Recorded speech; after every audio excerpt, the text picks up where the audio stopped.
अस्सलाम वालेकुम रहमतुल्लाहि वबरकातुहू। जनाब अज माशाल्लाह दोस्तों की फरमाइश से हैवी वेट बकरे लिया ते बड़े दोस्त फरमाइश भी करते हैं कि फौजी भाई हैवी वेट बकरे लिया दो।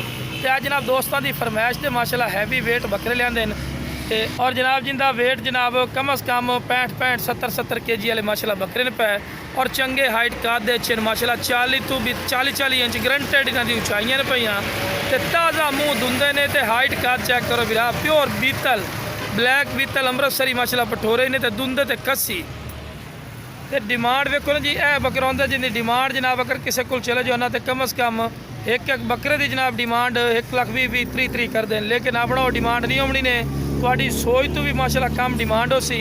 हाँ अगर मेरी कोई लोकेशन पर आना चाहे लोकेशन मेरी लुडन शहर डिस्ट्रिक्ट पिहाड़ी है।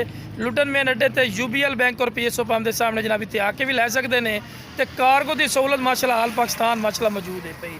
तो इस तो बाद हुसन खूबसूरती नहीं होती। इस तो बाद तुहानू टोर के भी खावांगे कि कोई लंगड़े लुले नहीं सेहतमंद और माशाल्लाह एक्टिव ने और नुक्स साहब की इंशाल्लाह अपनी गारंटी और श्योरिटी होगी।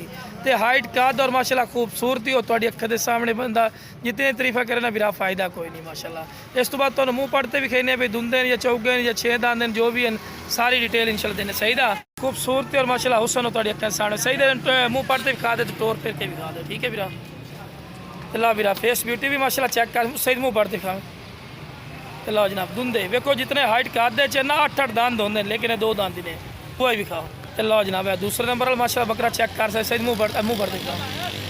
लो जनाब ताज़ा 2 दांद वेखो भी काद वेखो तो ताज़ा 2 दांद है वेख देखो ताज़ा 2 दांद ही ने।